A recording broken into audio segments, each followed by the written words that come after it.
để thế ôi gì hộp ly kìa đó nó đã có tiền luôn tiền luôn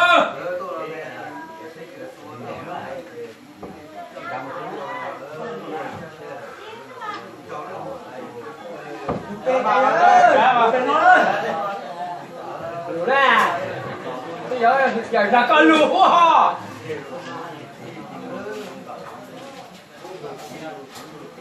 tầm lên tao không đấy tao tầm lên đi là lo có tầm lên á đấy chị nhìn ho rồi tao chết tao đi làm muốn có họ đến là lo thôi cha có tiền tốt rồi chị mấy học em mấy khó đó mấy khi kia luôn đó đây ha có tiền tốt lại cái tiền nó thì mấy kia rồi mà tiền chủ lâu thế nào đấy đây mà đó mà tao nó chủ lâu đâu chứ đó cái hù lửa đấy ôi nó rồi họ trả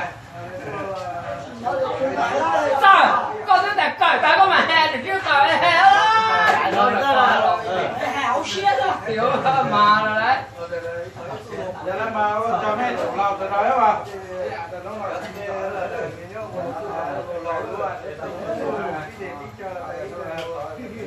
chở lên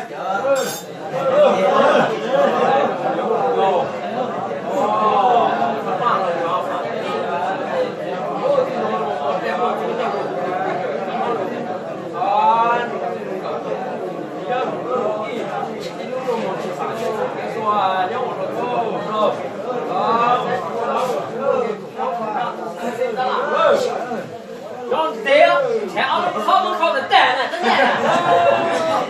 tiền bao nè.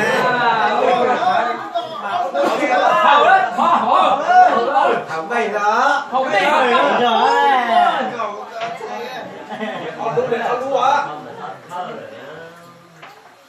Alo tạm biệt chỉ xả đấy, chẳng bị gì. Đâu đó là đây. Đập nó lùi con dí lì xả lên à. Trong nhà đó, trong chúng ta coi cái giống nó ra bên trong đây, nhiệt con thì lúc nào cái gì? Bên là ha. Có cái gì? Mua. Con thấy bạn. Trong cái tầm nó.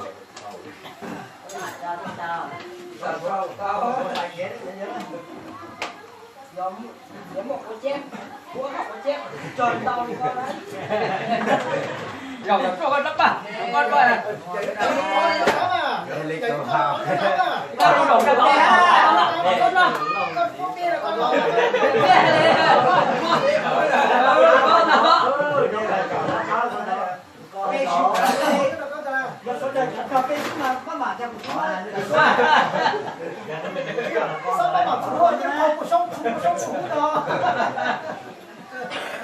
Rồi cái là còn nó tung cái hú nào. Ăn cái rồi đi này, ăn nhất để. Đang gì ở là cò đó. Nó học trò là con nữa. Mà trời ơi, rồi đó.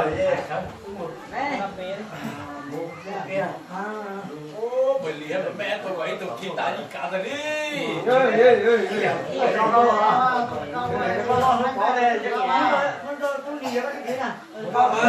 con khi là cái gì? Tôi đọc về đấy. Đúng đấy, đọc về à. Sao ngon đấy à? Con này phải bảo cô à. Dạ bây giờ tụi mày thân chỉ bữa mà có thả thân nào thế thì Bắt bài cái chưa? Nhìn ra. Cho ngồi ra. Khi đó là mà. ôi đồ ơi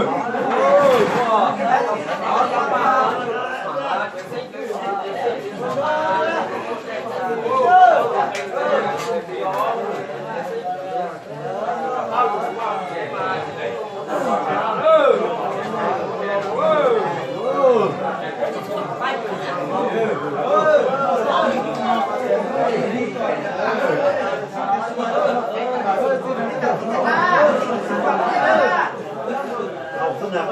Chưa.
lên ta nữa nè mà cơ không được kia cái hậu nè mua được cái này không con tàu hơnแต่ละตัวแต่ละข้อเจ้าเป็นรถที่สามว่าเจ้าที่เราอ่ะเจ้าตัวน่ะตัวนี้ล่ะเจ้าตัวน่ะ ถ้าหยวนต้องรอ ว่าจะแบบนั้นเลยว่าจะแบบนั้นเจ้าล่ะ ให้หยวนต้องรอให้หยวนต้องรอ เจ้าตัวน่ะ ต้องรอต้องรอเยอะต้องรอต้องรอให้กูย่ารอเลยเยอะเลยรอให้เหรอได้ได้เลยวะได้ด้วย钱没了，不没了，有钱我地方不落，那个钱路落，钱我给不到嘞。啥年？我来，给俺出路有屁用？我得钱了是吧？我这老赖子呢，你去开斋的，你看我装逼。con nhà xí rồi rong kinh con lâu rất tí nè vẫn nhiệt thì quay lo lên từ quán chảo tới là từ nhảy đó rồi ơi nó gọi con bò tàng khe nó bò cả lẽ tại bên con ở đất mà cố để lên từ quán chảo nữa đó nhất ít qua ôi đất ít chua ra là